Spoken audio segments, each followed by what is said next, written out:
¿Qué tal? Soy el doctor Marco Antonio García Robles. Me invitaron a Café Conciencia para platicar acerca de las tradiciones del Día de Muertos y algunos temas alusivos al mismo. Me dedico a ser historiador, docente y bueno, pues soy un fanático de la cultura, de la simbología. Y aquí estamos. Muy bien, bueno, pues vamos a comenzar con una serie de preguntas para tratar de entender estos temas. Em, ¿Cómo es que la humanidad ha entendido el concepto de la muerte? ¿O por qué buscan las culturas explicar qué es la muerte? Bueno, realmente es un asunto complejo porque estás hablando de intentar abarcar toda la cultura humana. Se cree, si nos vamos como a la más remota antigüedad, que las personas cuando encuentran o buscan un significado trascendental o simbólico a lo cotidiano, es cuando empieza a surgir precisamente el tema de la cultura.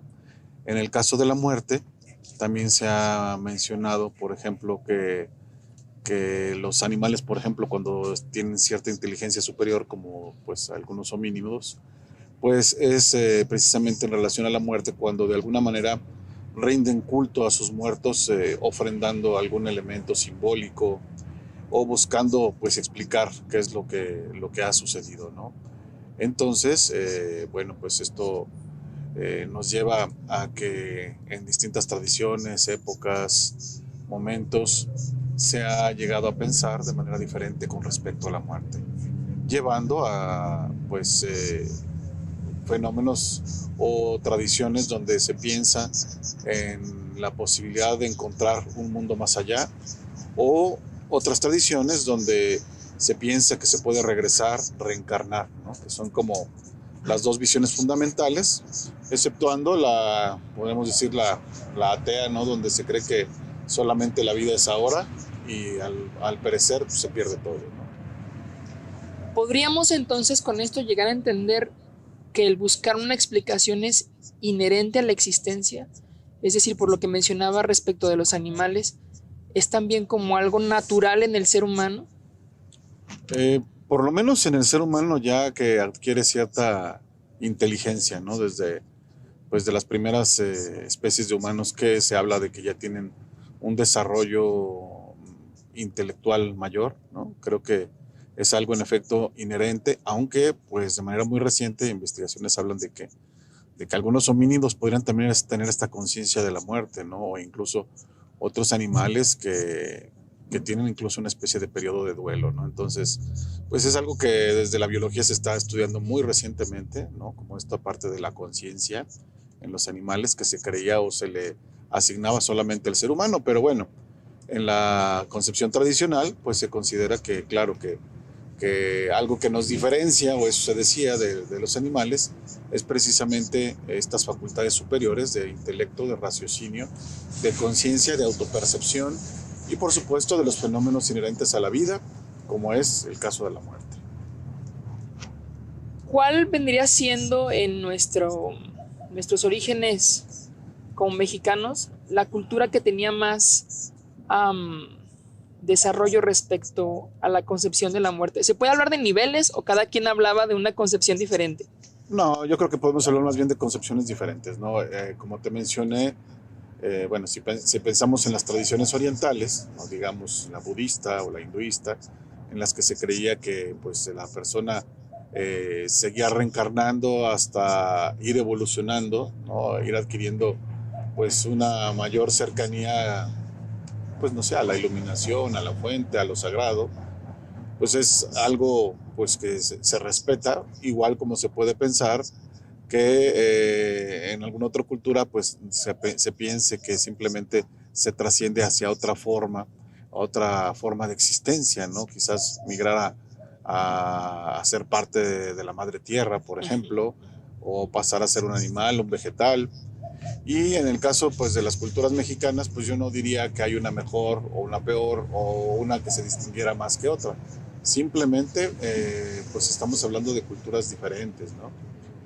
Tradicionalmente en nuestro país se evoca mucho a la tradición nahua, o sea, todas las culturas que están relacionadas, por ejemplo, con el mundo de lo mexica o la azteca, pero esta solamente es una parte de todo lo que fue Mesoamérica o lo que es actualmente el territorio de la República Mexicana.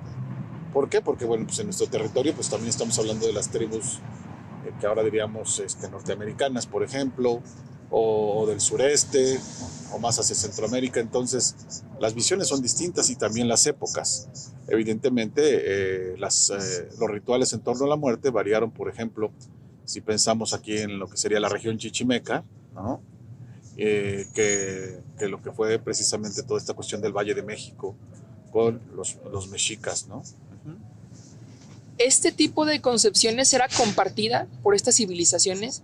¿Había rasgos en común? Digamos, no sé, en relación, por ejemplo, a los altares, ¿eso ya es más moderno o ya existía desde aquellas épocas? Fíjate que es un debate interesante. Todo apunta a que esta cuestión, por ejemplo, de lo que ahora conocemos como los altares de muertos o ofrendas de muertos, se trata más de un sincretismo. ¿Qué es un sincretismo?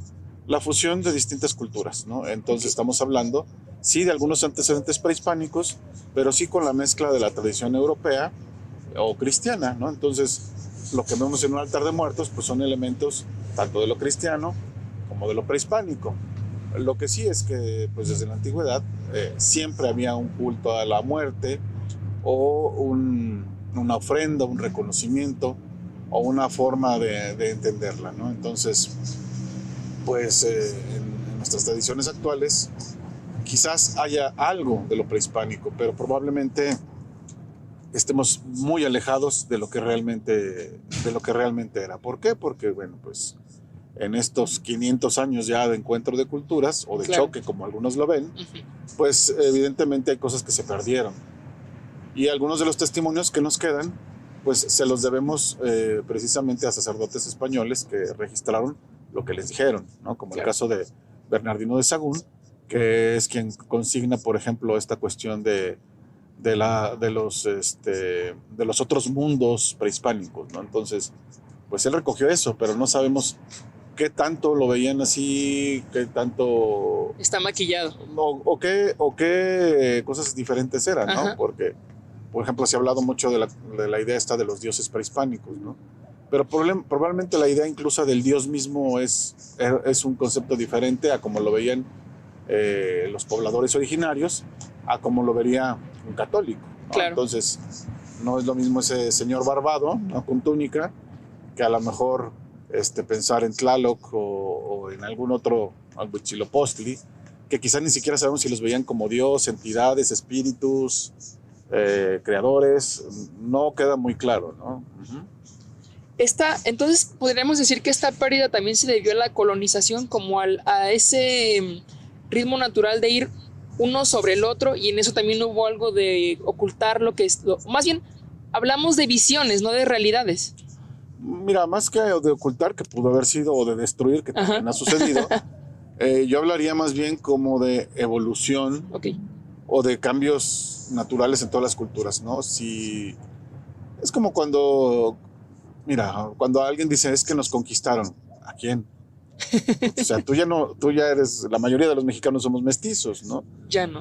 En su momento, gran parte de la población originaria falleció por enfermedades principalmente. Entonces, claro que se conservaron algunas tribus o culturas de una manera, digamos, más pura, pero la verdad es que todas se afectaron en algún momento. Y esto le sucede a todas las culturas, no solamente a las mexicanas, por decirlo de alguna manera, y mexicanas entre comillas, porque la idea de México también es un invento. Ok. Te hablo, por ejemplo, para ponerte en contexto.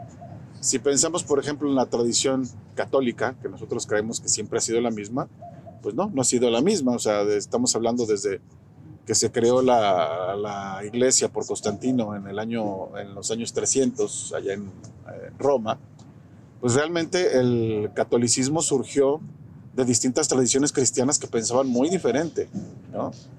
Y con mezclas de otras religiones e identidades, ¿no? Del mitraísmo, de los dioses romanos, de las festividades paganas, y eso lo metieron en una olla y surgió el catolicismo, ¿no? Entonces, pues entonces tampoco no podemos hablar de, por ejemplo, de una religión pura, ¿no? Okay. El catolicismo ha sufrido muchos cambios y se han inventado ideas, sacramentos, porque desde que surgió no estaban todos los sacramentos, por ejemplo, ¿no?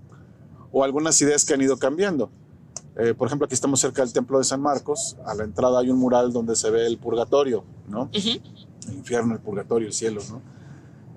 Y esta idea, por ejemplo, del purgatorio es algo que ya se ha ido diluyendo y Sí. ya no se sostiene como dogma. Cuando durante algún tiempo, se mencionó que existía este punto intermedio entre el cielo y el infierno, ¿no? En la otra vida, para en algún momento mediante, pues, la oración, mediante, pues, digamos, los castigos superados, poder acceder al cielo, ¿no? Y ahora pues ya se dice que pues no necesariamente es algo que exista, ¿no? O el limbo, ¿no? Uh-huh. Que a veces son más ideas literarias surgidas, por ejemplo, de la Divina Comedia de Dante Alighieri, que realmente de algo que tú encuentras en la Biblia, ¿no? Okay. Entonces, lo mismo sucede pues con las tradiciones de nuestro país, ¿no? Habrá quien diga, no, pues es que los altares de muertos son prehispánicos, pero bueno, pues cuando ves que tienes que poner elementos cristianos, por ejemplo. Ahí ya no cuadra. Sí, ya dices, a ver, entonces prehispánico o no. Bueno, hay distintas versiones del altar, ¿no? Pero dice que tiene que tener 3 niveles, que por el infierno, el cielo y el purgatorio, por ejemplo, ¿no? Bueno, pues esa es una concepción cristiana, ajá, ¿no? O católica. Entonces dices, esto ya no es prehispánico, ¿no? O por regiones. A lo mejor es válido o más original si pensamos en los altares michoacanos, ¿no? Cerca del lago de Pátzcuaro, pero aquí en Aguascalientes no se hacían, ¿no? Claro que recordabas a los muertos, claro que ibas a visitar sus tumbas, pero más bien nos hemos ido apropiando de tradiciones, en parte por algunas pues rescates que se han hecho, por ejemplo, de la obra de Guadalupe Posada, ¿no? Que la mayor parte la hizo en la Ciudad de México o en León, ¿no? Y así tenemos a veces tradiciones como inventadas, ¿no? Antes aquí no había Festival de Calaveras, por ejemplo. uh-huh, O en la Ciudad de México no había un desfile de muertos, ¿no? Hasta que hubo una película extranjera que la muestra, esta festividad, y se queda como algo que les gustó, ¿no? Entonces, las tradiciones van evolucionando, ¿no? Claro que podemos rescatar elementos prehispánicos, por supuesto, ¿no? Pero insisto, en esto de las mezclas y como que a veces hay que investigar suficiente para ver de dónde viene o de cuántas culturas vienen, ¿no? Por ejemplo, en los altares que se habla que debe estar la presencia de los 4 elementos, ¿no? Tierra, aire, fuego, agua. Pues esto es algo que viene desde los griegos, ¿no? Por ejemplo, ¿no? Entonces, ¿quién es el original? ¿Quién sabe, no? O sea, ya es tanta mezcla que no ya se hay puede tanta mezcla que es difícil encontrar. Sí. Insisto, habrá lugares o tradiciones o culturas que tienen una tradición más antigua o más original, ¿no? No sé, allá en la península de Yucatán, por ejemplo, esta del lavado de los huesos, ¿no? Porque pues, esto no lo hacemos aquí, ¿no? De limpiar los huesos y volverlos a colocar y ofrendarles, ¿no? Y en relación, por ejemplo, ahorita que mencionaba esta forma también de una tipo burla a la muerte, ¿no? De poner a una calavera sonriente. ¿Qué tanto ha revolucionado la concepción respecto de la muerte? Digamos, mientras que tal vez desde otra perspectiva es miedo a la muerte, cuando la pintas de una forma de caricatura, ¿qué tanto puede trascender respecto de la misma cultura donde se desarrolla, específicamente en México? Bueno, y también como otros países ven que México pueda reírse de la muerte. Claro, eso es algo que a veces hasta presumimos, ¿no? De México nos reímos de la muerte, ¿no? Podemos hacer bromas acerca de esto. Y claro que lo notas, ¿no? Evidentemente cuando pues convives con extranjeros, de pronto, no sé, se les puede hacer extraño que les regales una playera con la Catrina, ¿no? Dice, ¿qué es esto, no? ¿Qué me quieres dar? Algo de la muerte, ¿no? Sí hay personas a las que les parece extraño, pero como cada vez se conoce más, bueno, pues se dice, bueno, pues es que es algo mexicano, ¿no? Pero creo que también es algo que se ha ido transformando, ¿no? Evidentemente en las culturas prehispánicas se hablaba de la trascendencia a otro estado, ¿no? A lugares de descanso, ¿no? Por ejemplo, al Mictlán, ¿no? En el caso de la cultura mexica, ¿no? Así como pudiera ser, pues en otras tradiciones, otros lugares, ¿no? El Valhalla, los Campos Elíseos, etcétera, ¿no? Ujú. Y luego viene la cultura cristiana que nos habla de la existencia, pues, del paraíso, ¿no? Entonces, de cierta manera, en el caso de México, esta combinación ha llevado a pensar, pues, como en el anhelo de que, pues, a lo mejor la otra vida es mejor, ¿no? Y, y también tiene que ver con quizás tanto sufrimiento que ha habido. Luego, yo creo que hasta esta pandemia, muchas personas no eran conscientes del impacto de una muerte masiva, ¿no? De personas.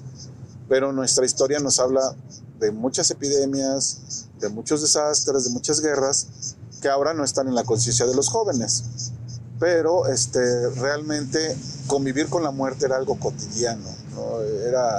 Era muy común. Si platicas con los abuelos o bisabuelos, si los hay, te dirán que cuando había muchos hermanos, era muy común que muriera uno o dos de pequeños, ¿no? Sí.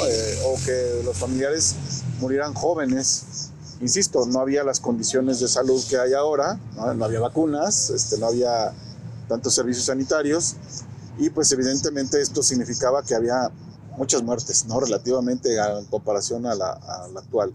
Aquí mismo en Aguascalientes se ha habido, por ejemplo, epidemias, como hubo algunas de cólera, de viruela, que llegaron a matar, se dice en los libros que narran la historia de Aguascalientes, hasta una quinta parte de la población. Entonces imagínate que de pronto, por ejemplo, de ahorita del millón, que somos ya 1,5 millones más o menos de personas, no me acuerdo, de pronto que mueran, no sé, 250,000 personas o 300,000 de un jalón en pocas semanas. Impresionante. Sería algo súper impresionante. Sí, claro. Además de que no habría lugar donde enterrar a tanta gente.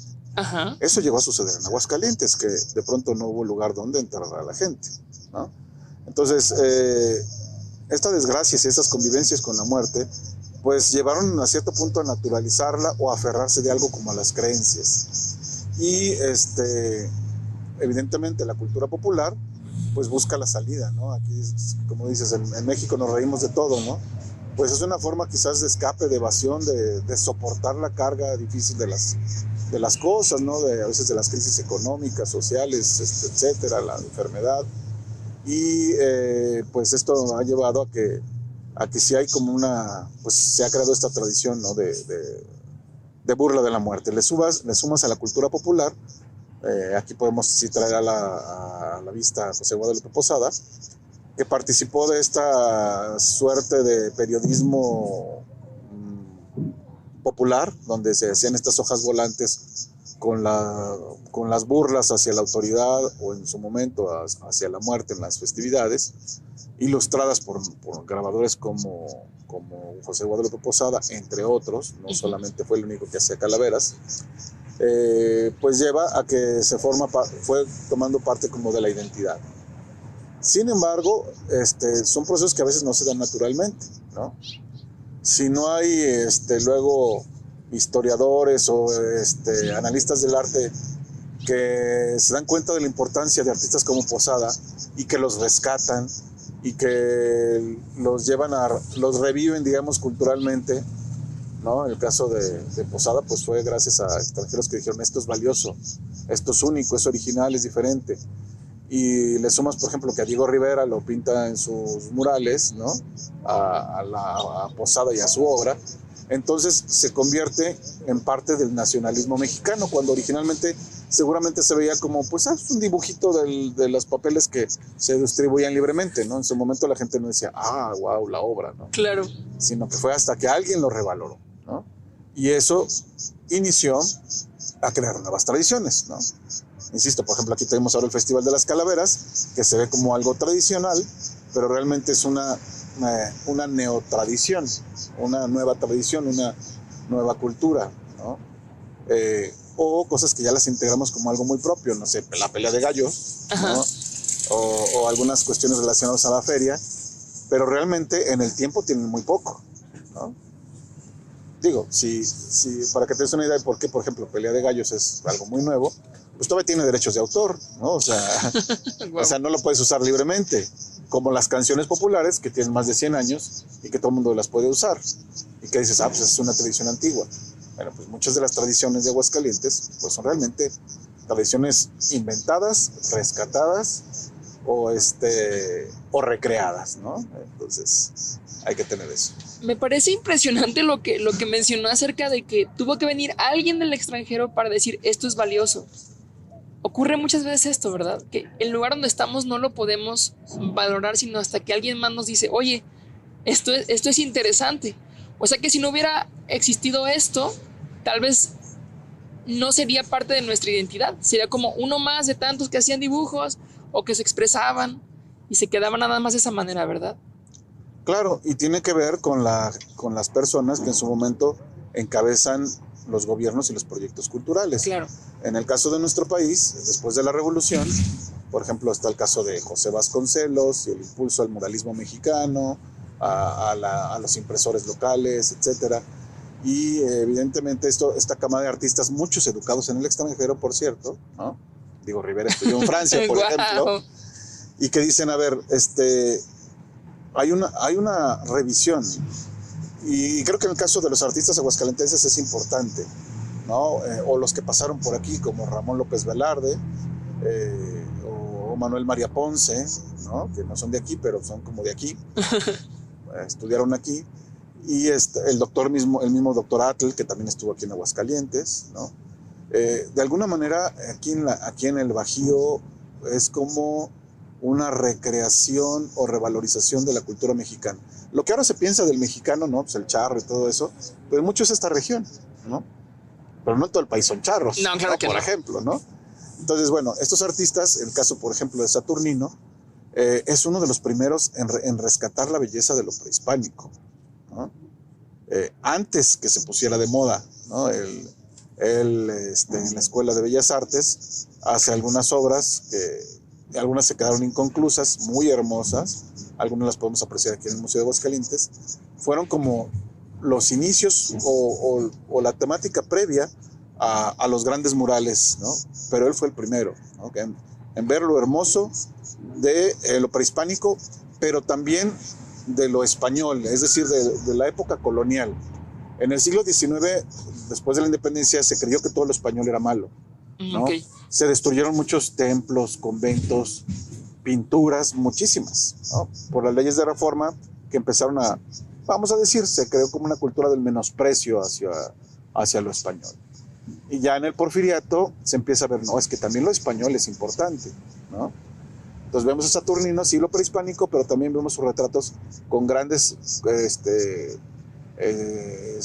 complejos coloniales retratados en sus pinturas. Y luego viene esta parte del nacionalismo mexicano. Con Diego Rivera se rescata también mucho de esta tradición como de lo prehispánico, ¿no? Hay una nueva oleada también como de pro-mexicano y anti-español. Wow. Hay como distintas etapas, ¿no? Es en un ir y venir. Hasta que finalmente terminas pues creando una idea de lo que es mexicano y que realmente es lo mestizo, una combinación de lo español y pues de los pueblos originarios, ¿no? O sea, lo que somos es una fusión. No somos ni los indígenas ni somos ni los españoles, ¿no? Somos una cosa completamente diferente. Okay. Pues agradecerle bastante por esta charla. La verdad es que es muy enriquecedora. Me gustaría que le dijera algunas palabras a nuestro público acerca de por qué estudiar historia. Creo que muchas veces en las escuelas se nos dan estos temas, pero los vemos para pasar exámenes o algo que debemos de saber. Pero por la charla que acabamos de tener me doy cuenta de que realmente es valioso, es oro molido, pero ¿por qué apasionarnos por la historia? Especialmente a los jóvenes, ¿no? Ahorita que hay tanta información, pero también hay tanta desinformación. ¿Por qué gastar nuestros días, enfocarnos en conocer esto tan valioso que es la historia? Mira, yo creo que hay distintas formas de entender lo valioso que es. Una de ellas es, si tú eres una persona que está interesada en saber por quién eres, de dónde vienes, o por qué eres como eres, ¿no? ¿Por qué tu familia hace tales cosas? ¿Por qué en tu ciudad, en tu lugar de origen, se vive de cierta manera, se piensa de cierta manera? Pues el estudiar historia nos ayuda a comprenderlo, ¿no?